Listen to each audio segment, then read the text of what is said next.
December 17th, 1944. Near the roof of Belgium, in a high, frozen pocket of the Ardennes, two villages huddled together against the winter Krinkelt and Rocherath. Stone farmhouses, slate roofs, barnyards glazed in ice, cattle lowed behind frozen doors. Chimneys bled thin ribbons of smoke into a sky the colour of lead. The place could not have looked less like the hinge of a continent. It was simply a crossroads, a seam between fields and forest. Yet on that morning, the fate of armies edged across penciled lines toward it. At a folding table in a ruined schoolhouse, an American captain had jabbed his finger onto a crinkled map hours earlier. They come through here, they go to the coast. His men nodded, not because they grasped strategy, but because the captain's voice carried no room for doubt. The line he jabbed at was a village street barely wide enough for two wagons to pass. But roads in winter meant everything, and this road, tight, ancient, stubborn, was the only artery the Germans could use if they meant to reach Elsenborn Ridge, and beyond it, the Meuse. Somewhere beyond the tree line to the east, a German engine rumbled like distant thunder. Then another, then dozens. They were coming. The German plan was written in clockwork and arrogance. The northern blow of the Ardennes offensive, Wacht am Rhein, was to be the hammer-stroke. Elite formations, the 6th SS Panzer Army, battle-hardened infantry, tanks drawn from the last reserves of a dying empire, Panthers and Tigers, steel and pride, rolling west on snowy pine roads. German staff officers measured their timetable in hours, reach the ridge in 1, push through American green divisions in 2, reach the Meuse by day 3. Surprise, speed, terror. A winter blitz to split Allied lines and crack open the Western Front. That was the theory. In reality, the first column slithered like a steel serpent through dark pines, engines coughing in the cold, command, vehicles creeping past frozen horse carcasses left by reconnaissance patrols. But the weight was real Panthers, built like iron sledges, 45 tons each, their long 70mm guns muzzle-heavy, snouts sniffing the air like predators. Behind them half-tracks, infantry in white camouflage smocks, faces raw from wind, eyes burning with expectation and fatigue. They had gasoline enough for miles, not days. Their maps showed roads like ink strokes, but roads in the Ardennes were narrower than memory and slicker than fear. And waiting for them on this December morning? Not armoured brigades, not massed artillery, just rifle companies, under strength from frostbite and casualties, clinging to crossroads and farm walls. Men who had dug in behind garden fences and between pigsties, stamping feet to keep blood moving, breathing through scarves stiff with frost. They had no illusions. They had heard the rumble growing since dawn. Among them, in a shallow ditch beside a barn, lay a Leifer lines in Meuse state, bazooka team. Two men, shivering. One held the tube, the other held the rockets ungainly, finned things nestled in canvas bags like oversized fireworks. The launcher itself looked like a child's toy beside the idea of a panther, a flimsy steel pipe with a wire trigger and a battery. The crew had fired the thing twice in training. The loader had burned his glove on the backblast once and never forgot the smell of singed wool. He checked the battery again anyway. In weather like this, batteries lied. One weapon, two men. Against a column made of steel and doctrine and Hitler's last dreams. The officer who'd briefed them before dawn hadn't spoken like a man expecting to live long. His orders were simple. Slow them. Break tracks if you can. You don't need to kill them, you just stop them. Then he had grinned, thin-lipped and tired. Make them fight for every chicken coop and woodpile. They'll learn America builds stubborn farm towns. Now, breath fogging, rifle, bolts freezing, mittens stiff, a dozen bazooka teams across the twin villages crouched in doorways and root cellars. Some hid upstairs in bedrooms, tubes resting on windowsills cracked open to the cold. Others nestled behind manure piles, the steam of decaying hay offering warmth and cover. No one felt heroic. Most felt sick. American doctrine called the bazooka an infantry anti-tank weapon, but doctrine had been born in warm rooms with clean chalkboards. Here, at negative temperatures, with German treads rattling, the weapon felt like a prayer disguised as plumbing. Then they heard it clearly. C-L-A-N-K, C-L-A-N-K, C-L-A-N-K. The first Panther rolled into view like a beast made of winter itself, grey, whitewashed streaks over armour, turret turning lazily as if sniffing for danger. Its road wheels hissed against frozen cobblestones. Steam puffed from its exhausts in rhythmic bursts. The bazooka man steadied the tube across the stone wall. His glove trembled. He breathed once, twice, a third time. Behind him the loader whispered to no one, "Just get the first. The road will do the rest." Because this was the truth, American infantry had already learned on Normandy lanes and the hedgerow country. A road works both ways. It lets an army move, and it lets one burning hulk choke the path like a cork in a bottle. Tank columns do not flow like water, they clog like arteries. And in the Ardennes winter, even one immobilized Panther could become a barricade of fire and steel. The Panther eased forward. The bazooka fired whoosh, a streak, a flash. The backblast lit the stone wall orange, snow vaporized in a cone. The rocket punched a hole, not in the tank's armor, but in its track assembly. Sparks showered. Metal shrieked. The track buckled like a broken spine. The Panther lurched to a halt, engine revving helplessly. Its turret slewed, searching for a ghost. In the already narrow lane, the disabled tank sprawled like a fallen bull, blocking the column. Then came the second, Panther, grinding to a halt behind it. Its commander barked orders. The street was a vice, now stone houses pressing on both sides, snowbanks hemming the flanks. The bazooka team scrambled. There was no glory, only motion reload, crawl, find another corner. A burst of machine gun fire chewed the stones behind them. They rolled into a cowshed, snow in their collars, hearts battering ribs. Somewhere a GI shouted, "Hit the tracks, tracks first." Somewhere else, artillery thundered, American guns on Elsenborn Ridge hammering roads they could not see. Church bells shivered with concussion. That morning, the German timetable dissolved grain by grain. The map had promised momentum. The villages delivered friction, not sweeping arrows, not thunder runs. Just seconds, inches, doorways, and two-man teams working with a tube, a battery, and nerves. The mathematics of massed armour were collapsing into the geometry of alleys. And in the bitter wind over Krinkelt and Rocherath, the simple truth was this: the German war machine could command steel, fuel, and doctrine, but 12 bazookas, in hands cold and shaking, could command time. And in December of 1944, time was the one resource Germany could not replace. The Panther burned for hours, its smoke curling into the Ardennes sky like a funeral banner. Its crew scrambled out, one man aflame, rolling in snow, screaming in a language the Americans could not hear as anything but threat. The infantry riflemen in white parkas watched him thrash. No one fired. They were not thinking of hate, they were thinking of angles, of next shots, of the road, and the minutes won. Because here, in Krinkelt and Rocherath, on December 17, 1944, victory was not measured in yards gained but in hours denied. The German column stretched back into the pines, armour idling, exhaust ghosting in the bitter air. Tank commanders stood half-exposed in turrets, binoculars up, trying to understand how a village barely big enough to host a church and a store had halted the spearhead of the Reich. They raged, slammed hatch covers, shouted at infantry to sweep the flanks. Orders came like ice: advance, push through, clear the road. Yet each directive dissolved in the real world of narrow lanes and frozen walls.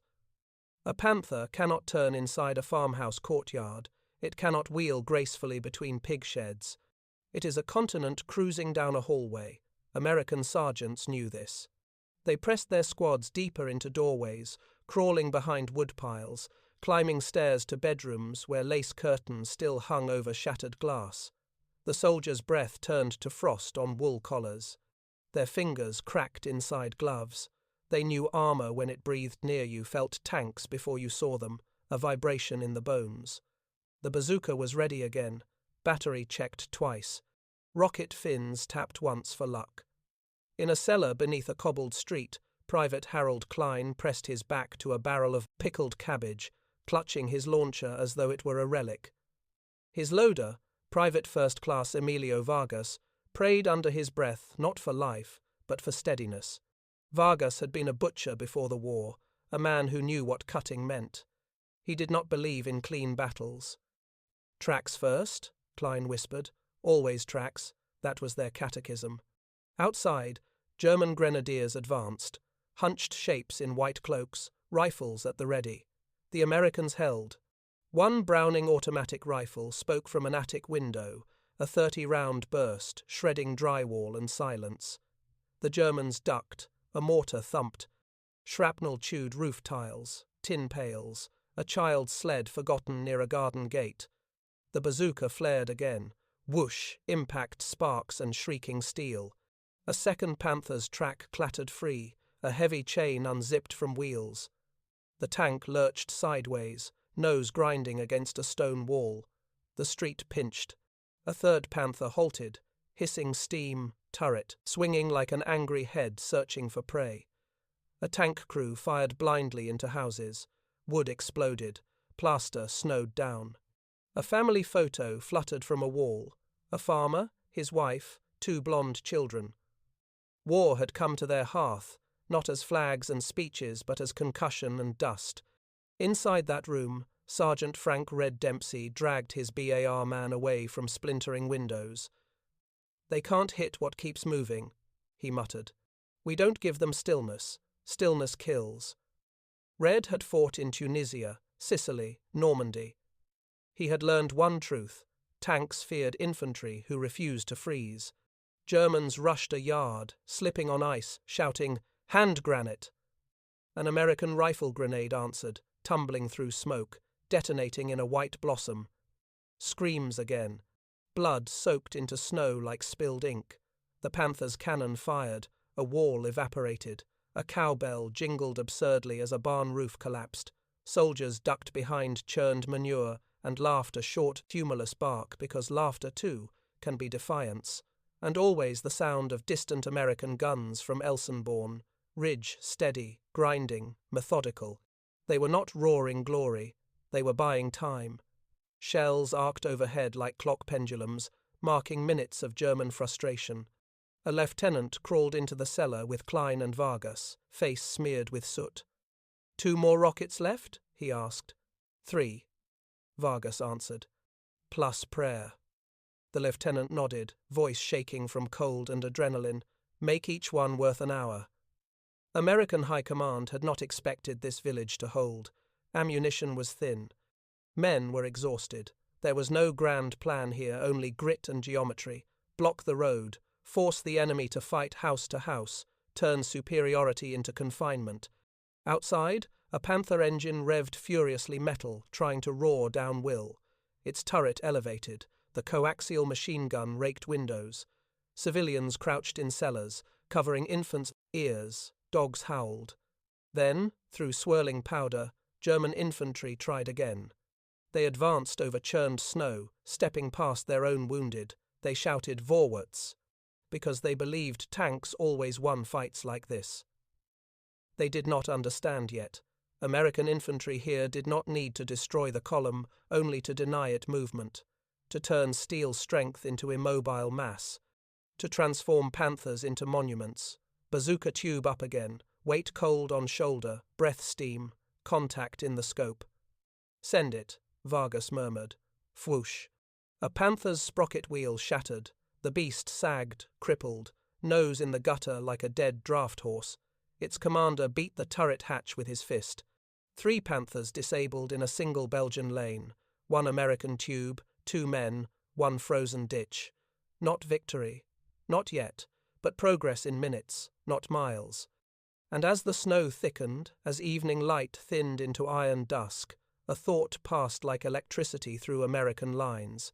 If we hold them here, if we choke this road, the whole offensive breaks its teeth. In the scale of empires, it was a finger on a map. In the streets of Krinkelt and Rocherath, It was 2 men with a tube, buying the world 12 more hours. Night came like a closing hand. A darkness thick enough to swallow whole villages, broken only by muzzle flashes and the dull red glow of burning armor. Snow continued to fall, sheet after sheet, muting sound until artillery cracked the silence again. Krinkelt and Rocherath no longer resembled villages. They were 2 smouldering teeth jutting from a white jaw. The crossroads, simple, muddy, insignificant in peacetime, was now the cork in the German bottle. Inside a battered farmhouse on the northern edge of town, Lieutenant Andrew Hightower unrolled a map over a kitchen table dusted with plaster and ash. A kerosene lantern flickered, casting shadows across the faces surrounding him. Men whose wool coats steamed from melted snow, whose gloves were blackened from cordite, and whose eyes looked far older than their years. A stove glowed weakly in the corner. A pot of coffee boiled over, nobody noticing.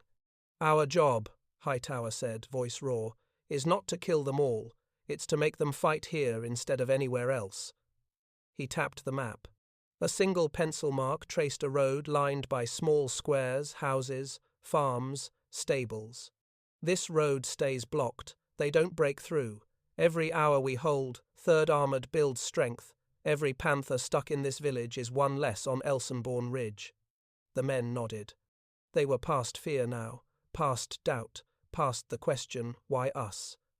They were in that narrow place between exhaustion and resolve, where soldiers begin to see themselves as part of something larger and finite. They all felt it. The Germans had thrown open the door to the last chance of victory, and the Americans, cold, outgunned, underarmed, were shoving it shut with bleeding knuckles. Outside, another Panther clanked forward, slow as dread. The bazooka crews shifted position again, never firing twice from the same place. The village was a web now, each alley a killing ground, each doorway a firing point. They learned tricks in hours that manuals never taught. Put white sheets over helmets to blend into snowbanks, rest launcher tubes on windowsills lined with hay to dampen noise. Use burning barns as silhouettes, let the tank be blinded by its own search for targets. In one root cellar, 3 soldiers huddled over a field radio that crackled with distant voices. "Hold at all costs. Enemy armor massing East Road. Batteries shifting fire, keep your heads down." Above them, German boots crunched across floorboards. A table slid, a chair toppled. The Americans froze, rifles tight in sweaty gloves. One GI mouthed a prayer, another simply clenched his jaw. The boots moved on, a door slammed. Silence. In a barn loft, Private Vargas rubbed frost from the bazookas. "Sight. How many left?" he whispered. 2 rockets, Kline answered, "and knife fights after that." They both chuckled. The sound was dry as sand, humor as armor, hope as habit. Down the lane, a Panther fired point blank into a house, reducing it to a heap of splintered beams and smoking shingles. A cow, freed by the collapse, bolted down the street, bawling, steam rising off its hide. War is absurd as often as it is terrible. Both sides stared in momentary disbelief as the animal disappeared into the woods. Then a new sound rolled across the snow, heavy machine guns, deep, deliberate. American. 50 calibers, dug in behind log piles and snow berms, began stitching tracers through German infantry who tried to rush between burning vehicles. Yellow-white lines carved the dark, ripping cloth from uniforms, flesh from bone. Men fell, others crawled. Still more came on.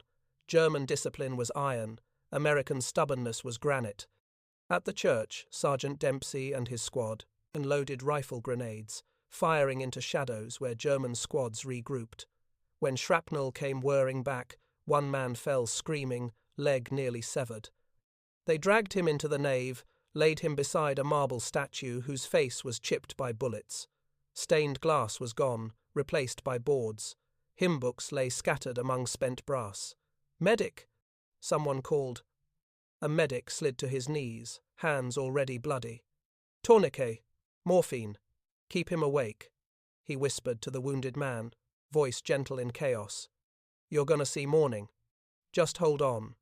In the loft above, Hightower glanced at the church bell, silent now. He wondered if, when this was over, there would be enough of this village left to ring it again. He wondered if he'd live long enough to hear it. Then came the moment every soldier dreaded the lull. No engines, no gunfire, only the hiss of snow settling on smoking steel. Stillness, the kind that feels like a trigger being pulled somewhere unseen. Kline nudged Vargas. "They're thinking," he said. Vargas nodded. "Let 'em think. We reload." When Germans moved again, they did not come in reckless surges. They crawled, they probed, they learned. Panthers tried shorter bursts, conserving ammunition, turret movements slow and deliberate. Infantry crept through gardens and crawled across firewood piles. The Americans listened, adjusted, prepared. Because here, in these ruined twin villages, the fight was not about glory, it was geometry, timing, endurance. A duel between momentum and friction, between machines and men with frozen fingers and iron resolve. Midnight neared, both sides bled, both sides shivered, but the road was still blocked, and the whispered truth among American foxholes was this: we're not stopping tanks, we're stopping history. Each rocket fired bought another hour, each burning panther bought another chance, each man holding his ground bought another sunrise. Dawn on December 18th came late, as if even the sun hesitated to enter Krinkelt and Rocherath. Light seeped in a thin grey wash over a village scraped raw by fire and metal. Snow lay churned and bloody, hoof tracks and boot prints crossing each other like frantic signatures. Chimneys smoked, windows were gone, doorways gaped like missing teeth, and yet Americans still held. The bazooka men woke stiff, fingers numb, lungs raw from smoke and cold. Those who slept at all had done so in fits cheek pressed to frozen rifle stocks, helmets resting against shattered beams, feet still in boots. Every joint ached, every breath tasted of cordite and ash, but when they opened eyes, they saw something that kept them upright. 3 panthers still blocked the road, blackened shells rimed with ice, steaming in the morning chill. A monument not to firepower, but to resistance. Some German crews lay in the snow beside their ruined machines, white dust settled over them like burial cloth. Others had dragged themselves back in foxholes, determined, humiliated, exhausted. Inside a ruined parlour, Vargas poured instant coffee into a dented mess tin. Water boiled over a small stove, one flame in a frost kingdom. Kline crouched nearby, tightening the bazooka sling. "How's the battery?" "Alive," Vargas answered. "Like us, barely." He grinned crookedly. Humour was now a survival tool. Outside, Sergeant Dempsey yelled, "Stand to, panthers forming up." The men scrambled to firing positions, hearts clawing their ribs. Out in the street, panther silhouettes emerged from the woods again, this time under escort.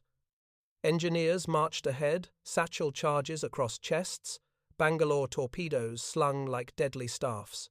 The Germans had learned. They gripped spades, wire cutters, flamethrowers, tools to burn men out of holes, not bomb cities. They were coming to dig Americans out like ticks. A private whispered, "They're bringing everything." Hightower answered, steady as stone, "So are we. Except everything for the Americans was not tigers and rockets and flamethrowers. It was men and rifles, and courage that burned hotter than coal stoves, and 12 tubes of steel called bazookas. The first panther advanced cautiously, hull down, turret scanning. Behind it, engineers crawled, white smocks blending with snow, hands probing for anti-tank mines. Americans had planted some the night before, cheap, crude, improvised, sometimes nothing more than fused TNT buried under a tin lid. One German engineer's probe hit metal. He raised his hand signal. A round cracked. He fell forward, crimson staining snow. "Don't let 'em clear the road," someone shouted. A bar fired from a hayloft, brass raining on rafters. 3 Germans dropped. Others dove behind a trough. In moments, every angle spat fire, Garands popping, carbines barking, mortars thudding from deeper positions. Then came the bazooka shot. Whoosh. A rocket arced low, trailing smoke, striking the Panthers' lower glacis at 30 yards. Bang, sparks, clang, no penetration. The rocket had hit armor too thick. "Reload!" Vargas hissed. The Panthers' Coke's machine gun chattered, bullets shaving corners off stone walls. Kline and Vargas rolled behind a rain barrel as a shell smashed into the house they'd just abandoned, detonating inside with a roar. Glass and furniture blew out like feathers. "Tracks," Kline breathed. "Tracks or rear?" A second shot screamed out not theirs, but from another crew near the church. It struck the rear sprocket. Metal shattered, track sagged. The Panther lurched sideways, turret whipping. "Hit!" Cheers echoed through pulverized streets, brief and fierce. American artillery joined in shells shrieking overhead, bursting in front of the stalled German column. Not aimed at tanks, aimed at infantry trying to support them. The Germans dove, hugging ditches that reeked of diesel and blood. Hightower sprinted through falling, plaster, shouting orders, slipping on ice. "Shift left! Cover the flanks! Watch the orchard!" A German flamethrower team rushed forward, fire spitting from the nozzle in a low arc, bathing a machine gun nest in orange. Screams ripped through the smoke. Kline flinched eyes wide and lifted the bazooka again. "Give me one," he growled. Vargas slapped a rocket in place. "Make it count." They dashed behind a cart, ignoring bullets cracking inches overhead. Kline aimed not at the Panther this time, but at the advancing flamethrower team. He exhaled, squeezed. Whoosh! A direct hit. The flame tank detonated in a white-orange blossom, jet fuel igniting with a roar, lighting the road like sunrise. German infantry scattered from the heat. Snow melted in a 10-foot circle. Vargas shielded his face. "Jesus. Different battlefield, same hell," Kline muttered. Hours passed. Positions shifted. Men bled. Time crawled. By midday the Germans broke off, again dragging wounded, abandoning 2 more Panthers rooted in the lane like tombstones. Smoke smeared the sky. The road remained clogged, impassable. Kline slumped against a radiator that hadn't worked since yesterday. Vargas leaned beside him, teeth chattering. "We can't do that again," Vargas whispered. Kline looked at his last rocket. "We will." Because what choice was there?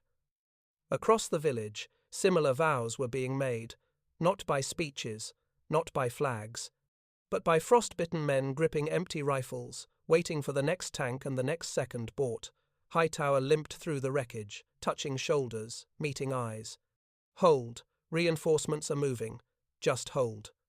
The men nodded, not because they believed salvation was guaranteed, but because someone had to hold the line until it arrived. They listened again. Wind. Crackling fires, distant engines still there. The storm was not over, but neither were they. And as the winter sun sagged toward treetops, one truth settled across the twin villages like falling snow. Steel breaks, roads clog, Panthers burn. But men cold, scared, angry, unyielding, can hold the world with a single rocket and a will that does not bend. The Germans would come again, and the bazooka teams would rise again, because in Krinkelt and Rocherath, in the frozen hours buying history, the battle was not for land, it was for time. By the evening of December 18th, 1944, the twin villages breathed like wounded animals, slow, ragged, steaming where fires still licked at collapsed rafters. The snow had turned grey, pocked with shell craters and tire ruts frozen into jagged scars. Cows bellowed from broken stalls, dogs slunk between ruins, and ammunition crates served as tables, benches, altars. The men who defended this place did not speak in speeches. They spoke in grunts, nods, glances toward the tree line where the next assault would come. They stripped cartridges from bandoliers with shaking fingers, rubbed numb toes, and hammered frozen bolts with knife hilts. There was no glory here. There was no thought of medals or monuments. Only the road, and the certainty that once they gave it up, nothing and no one would stop the tide beyond. Out on that road lay the Panthers' cold carcasses now, engines ticking as metal contracted in the icy dusk. Snow collected in their shattered track housings, on torn road wheels, in turret seams. Steam no longer rose from their exhaust stacks. The beasts had cooled, their fury spent. They were monuments now, terrible and majestic, testaments that armor could be humbled by persistence and desperate men with steel tubes and courage. From the woods, the Germans probed again, not in mass, but as ghosts. Crackling branches, the soft crunch of boots on snow, whispered commands in guttural syllables. They had learned from the burning hulks. They did not rush now. They crept. "Movement right flank!" hissed a sentry, perched behind a stone fence crusted with ice. Hightower, coat collar stiff with frost, lifted binoculars. "Infantry only," he murmured. "They're feeling for gaps." "They'll find none," Sergeant Dempsey growled, wiping soot from his cheek. "Ain't no gaps left, sir. Just fires." Yet there were gaps, men who had fallen, holes in walls too wide to cover, ammunition crates grown too light. The Americans filled them not with steel but with will. Groups shifted without orders, one man sliding to cover another, then another shifting behind him. Unspoken choreography born from shared survival. Private Vargas, face bronze-grey with dirt, stared at his bazooka tube as though it were a holy relic. "One shot left," he said quietly. Kline checked the fins of their final rocket. He cradled it with reverence. "We'll choose the moment." Their breath curled white, their eyes bloodshot, red-rimmed, never left the road. Across the village, medics worked over men stiff with shock, pressing morphine plungers with fingers cracked until they bled. A chaplain whispered over a lad barely 20, who clutched a rosary in hands already cooling. Outside, someone filled canteens with melted snow over a guttering candle flame. From beyond the pines, engines coughed again, deep, oily, inevitable. The sound rolled through broken rafters, through cellar stones, into rib cages. "Panthers warming up again," someone muttered. "They ain't quitting." Hightower's jaw tightened. "Neither do we." He limped toward the street, rifle slung, expression like carved granite. When he passed Kline and Vargas, he paused. "You boys still have teeth." "One last bite," Vargas said. Hightower nodded once. It was not approval. It was acknowledgement the silent packed soldiers share when odds turn to myth. Then it came, not the wild charge of before, not the reckless thunder, a slower grind, as if even German steel now knew fear. Two panthers appeared at the far end of the street, hulks looming through flakes, infantry unfolded behind them in white smocks. One panther pushed the burned wreck of a comrade aside with a squealing metallic groan. Its turret scanned like a prowling cat. The Americans held fire. Closer. The panther rolled past the first burned hull, then the second. Closer. A single German soldier slipped on ice and fell. His comrades cursed in whispers. Closer. Kline lifted the tube, breath slow, eyes locked. Vargas held the rocket ready. Not yet. The turret of the lead panther paused. Its machine gun swept left, right. Not yet. A flare burst unseen overhead, casting the world in ghost light. Shadows jerked long and monstrous. Now. Whoosh. The rocket leapt like thunder spit from the earth, a streak of fire, a roar. It slammed beneath the panther's rear armor, where heat vents met track housing. A blast, a gout of flame. The tank jerked as if kicked by God, smoke blasting from engine grills. Fire crawled out like fingers. The engine howled, then died. German infantry panicked, some dropped, others ran. Two froze in place like statues carved in terror. The second panther attempted to reverse, tracks spinning, wheels sliding on ice. A U.S. Sherman tank, hidden behind a barn, chose that moment, one perfect moment to fire from Overwatch. One thunderous recoil. Boom. The round punched through the panther's front plate like paper. Silence followed, a heavy, shocked silence, broken only by fire crackling inside steel. The German assault wavered. A lieutenant shouted orders. A sergeant tried to rally men, but something had cracked. Not just tanks, not just bodies, momentum, belief. The Americans rose from snowbanks like phantoms. Rifles barked, Brownings hammered, mortars thumped. The German line buckled. Then it broke. Snow swallowed their retreat, muffling boots and oaths. Later, in the sudden stillness, Vargas dropped to sit on a crate, staring at his empty hands. "That was it," he whispered. "No, more rockets." Kline sat beside him. "Didn't need more." Hightower passed, exhaustion carved into every line of his face. "You bought us daylight," he said. "And daylight keeps armies alive." Dempsey lit a cigarette with trembling fingers and offered it to Vargas. "You boys just stopped a battalion with plumbing supplies." They laughed, then a cracked, weary, grateful laughter, a laugh born of disbelief and hunger and survival. Above, the sky finally cleared, stars glittering sharp as bayonets. The Germans would come again, stronger, angrier, more desperate. But tonight, on this frozen road, they had been stopped not by numbers, nor guns, nor armor, but by stubborn men who treated a village like the last door between civilization and chaos. And in the ruins of Krinkelt and Rocherath, with 12 bazookas and courage enough to shame kings, history slowed to a crawl, and fate changed direction one frozen trigger pull at a time. Dawn of December 19th, 1944.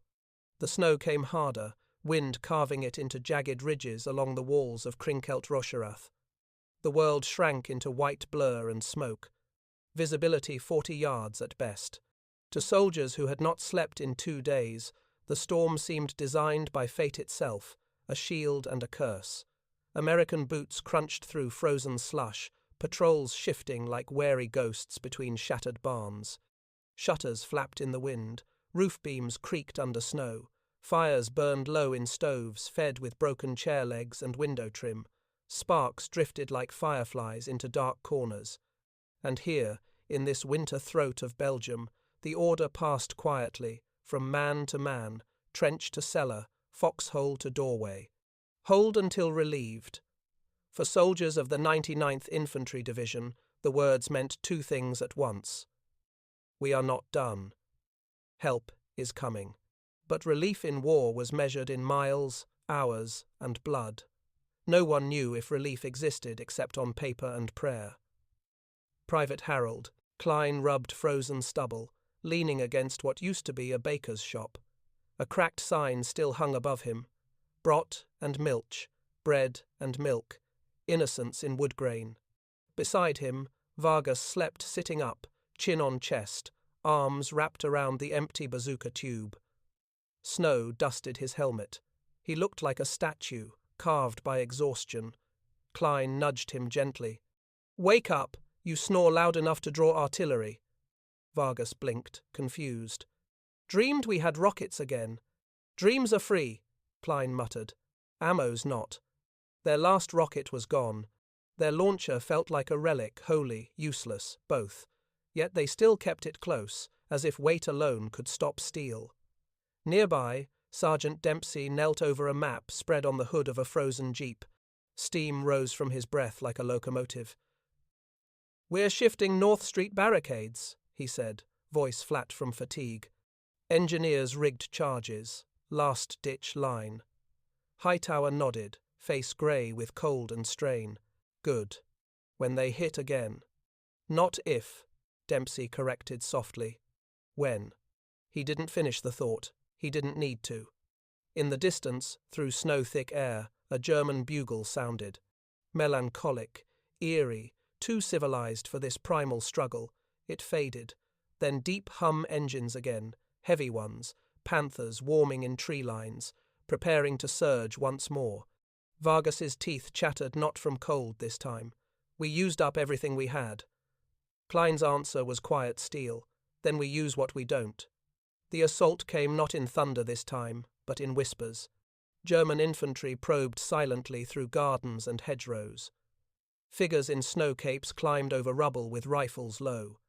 Engineers dragged wooden sleds with satchel charges. Flamethrower teams crawled on bellies, hoses glittering under snowflakes. When they broke through the smoke veil, they came not as conquerors but as men desperate for a road, time, and dignity. The Americans saw them, heard breath, felt the ground vibrate. Then the world detonated. Machine guns barked, mortars thumped, BARs rattled off disciplined bursts. German grenades bounced into basements. American phosphorus grenades answered, showering white-hot fire on ice. A Panther lumbered forward, turret turning like a hunting dog's nose. It crushed a fence, scraped a cottage wall. A barn collapsed under its tread, dried hay exploding in a golden cloud. Kline ducked as a shell shattered a wagon nearby. Splinters rained down. "See that?" he gasped. "Hard to miss," Vargas answered. "No," Kline pointed. "Rear angle." They exposed themselves. Vargas blinked. "We don't have rockets." "We've got soldiers." Kline sprinted through drifts, crashing into a cellar where a replacement lieutenant crouched with 2 new bazooka men and 3 blessed rockets. The lieutenant looked barely 20, trembling but upright. "You two, the bazooka aces." "Just cold idiots," Kline said. "Load us up." Within seconds they were back in the street, hugging walls, sliding behind a pig trough packed with snow and straw. The Panther's flank yawned open, vulnerable, arrogant, unaware. Kline lifted the tube again. "A ritual now. A promise. Send me one," he whispered. Vargas handed the rocket like a priest passing sacrament. "Make it preach." Whoosh, fire, smoke. Impact beneath the turret ring. The Panther jerked. Flame erupted from vents. Its turret stopped mid-turn. A hatch exploded open, crew scrambling, leaping into snow, cloaks catching fire. Arms flailed. Then stillness. German infantry froze, momentum shattered again. The scream of American artillery followed, shells walking the tree line like iron footsteps. The Germans fell back, cursing, dragging wounded, dragging pride. Another assault blunted, another minute earned, another hour carved from inevitability. Later, as darkness crept again and the storm thickened, Kline slumped against the church wall, lungs burning, fingers numb beyond sensation. Vargas sat beside him, head tipped back, snow settling on eyelashes. "We're still here," Vargas said softly, disbelieving. Kline nodded. "Still here." Hightower joined them, coat torn, face streaked with soot and blood. "Orders came down," he said quietly. "Relief column spotted south of Elsenborn. They're pushing. We hold tonight. We live to hand off in the morning." Vargas exhaled, almost a laugh. "Morning. Imagine that." The wind moaned through broken windows. Somewhere a wounded man cried soft and long, then stopped. Snowflakes drifted like falling feathers. The village breathed battered, bloodied, unbroken. They had not saved the world, not yet, but they had saved time, and in war, time is a weapon sharper than steel. Kline closed his eyes. Vargas tightened his grip on the empty tube, and in the frozen ruins of the twin villages, 12 bazookas and a village full of stubborn men had carved a salma, message into winter itself. "You cannot pass here, not today, not through us." The night crept in, the wind howled, the panthers idled in the pines, frustrated beasts in iron cages, and the defenders of Krinkelt and Rocherath whispered their final vow, "We hold," even if it meant holding forever. Night in the Ardennes is thick the way grief is thick, quiet, smothering, heavy enough to bow a man's shoulders. December 19th bled into December 20th, 1944, and Krinkelt and Rocherath lay half alive under the weight of snow and expectation. Evacuation orders whispered through shell-battered corridors. Not retreat, not collapse. A fighting withdrawal, the kind only veterans and ghosts truly understand. Hightower stood in the nave of the shattered church, lantern shaking in his hand, paper orders trembling in the other. Stained glass lay in jagged shards between pews. Saints and apostles scattered like confetti of a broken faith. Yet one window still stood a fragment depicting St. Michael, sword raised above a serpent. Kline and Vargas approached, boots echoing on stone. Silence stretched like frost. "What's the word, sir?" Kline asked. Hightower's breath misted as he spoke. "We pull out before dawn. Fall back to the Elsenborn Ridge. Dig in there." Vargas blinked, fatigued brain catching up. "We leave?" "We earned the right to leave," Hightower said. "We held long enough." No cheers, no sighs, just quiet nods, the kind soldiers give when they understand something grim but necessary. Outside, men assembled in columns, silent, methodical, hollow-eyed, rifles slung, bandages frozen stiff, faces blackened with soot and frostbite. They moved like shadows, preparing to bleed into the next fight. But one thing slowed the march. They kept looking back, at ruined homes, at scorched tanks, at the crossroads where so many rockets had fired, where German armor had screamed and died. They were leaving, and ground not because they lost it, but because they spent it to buy survival. "Never thought leaving a place could feel like winning," Vargas muttered. Kline adjusted the bazooka tube on his shoulder. "We didn't lose this village. We spent it to stop them." The withdrawal began in a hush. Snow muffled boots, artillery rumbled far off, and every man moved with the tight discipline of those who knew noise could invite fire. Trucks shuddered, engines choked on ice, mule carts clattered softly under covered loads. Medics carried litters carefully, whispering encouragement to men pale with morphine. Engineers wired last-ditch charges on buildings, fuses tucked beneath boards, explosives buried under snow-packed basements, a final gift to anyone foolish enough to chase too eagerly. Then came the tanks, American Shermans and half-tracks rumbling forward to screen the departure. They were worn, dented, mud-crusted, engines coughing smoke, but to the infantry, their silhouettes were cathedral spires. "Looking pretty, aren't they?" Vargas whispered. Kline grinned. "Prettiest ugly things I've ever seen."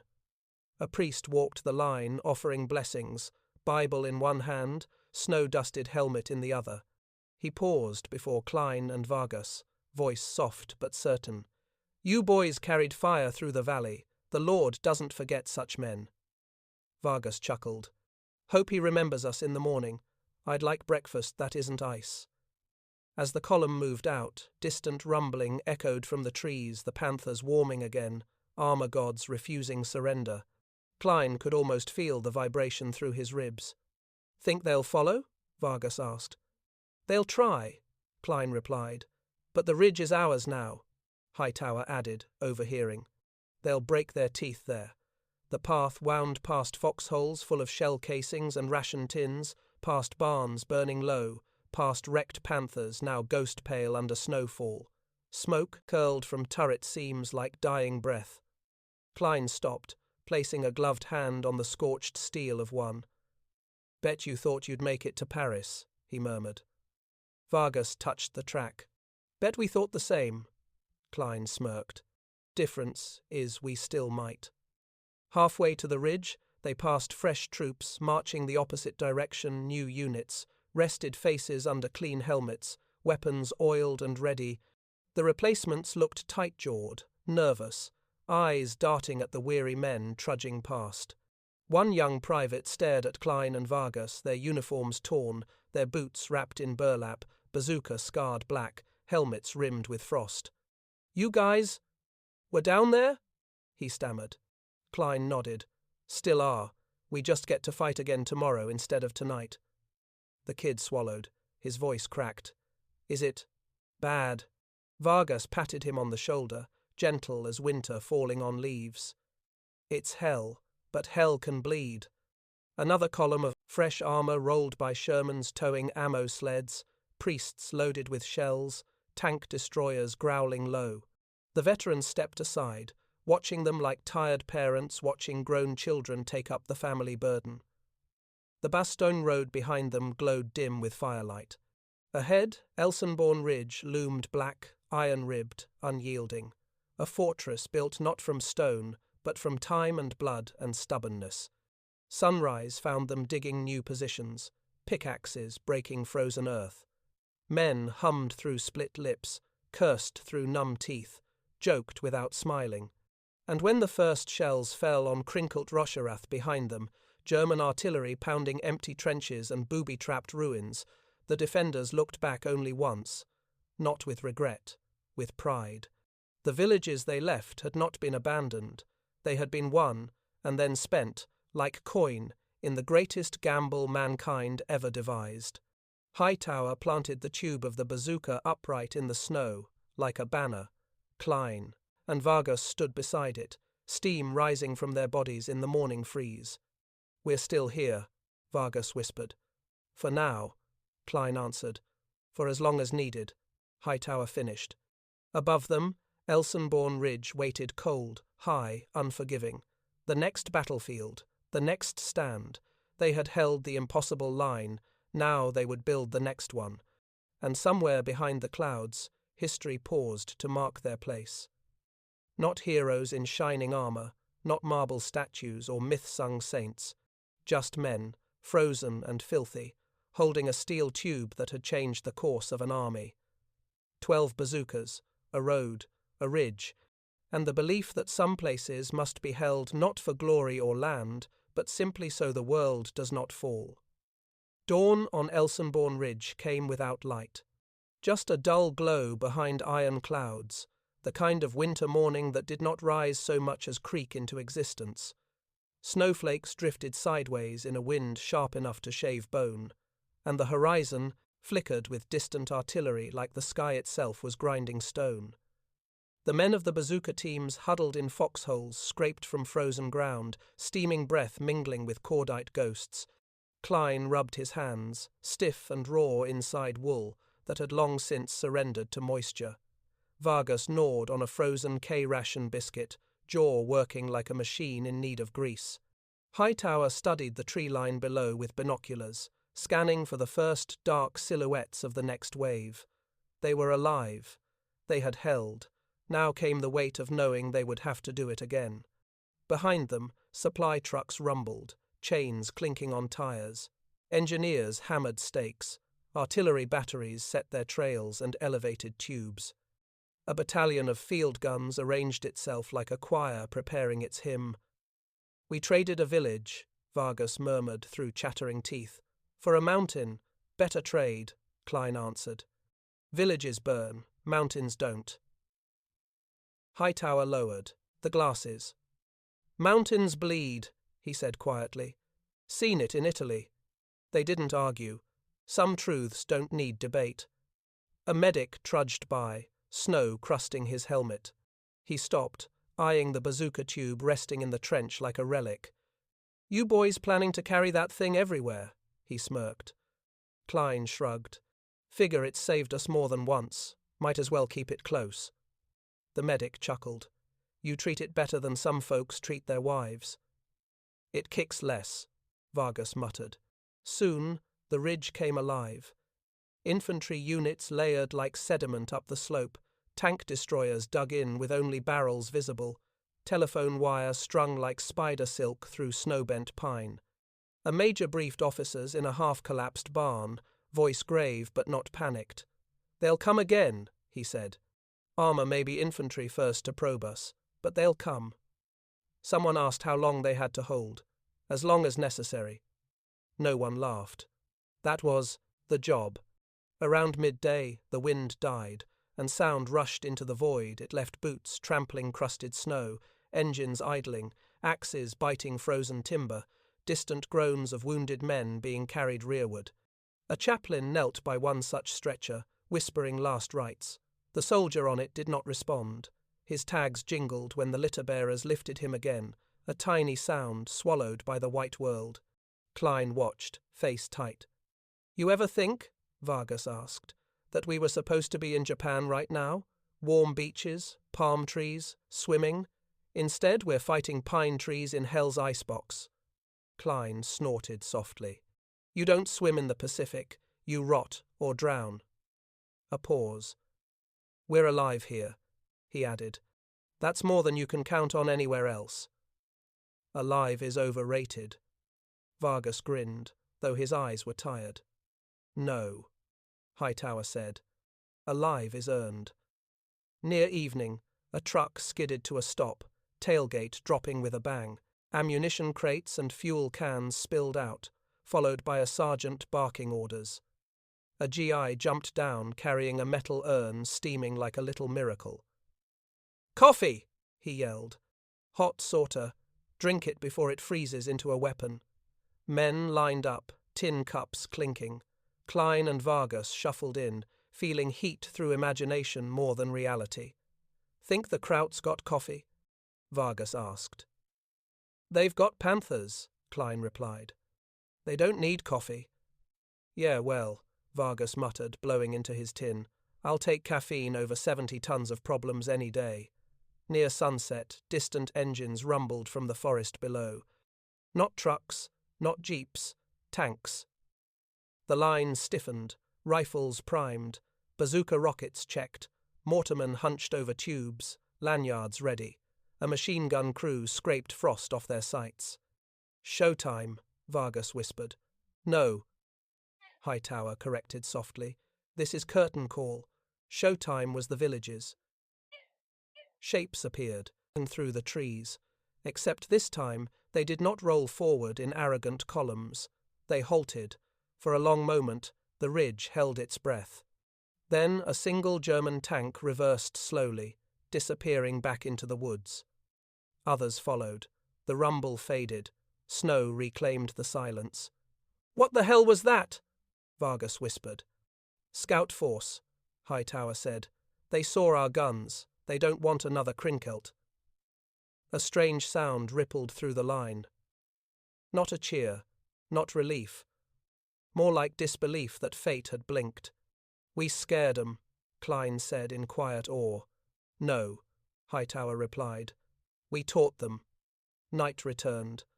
Fires were banned. Discipline demanded darkness.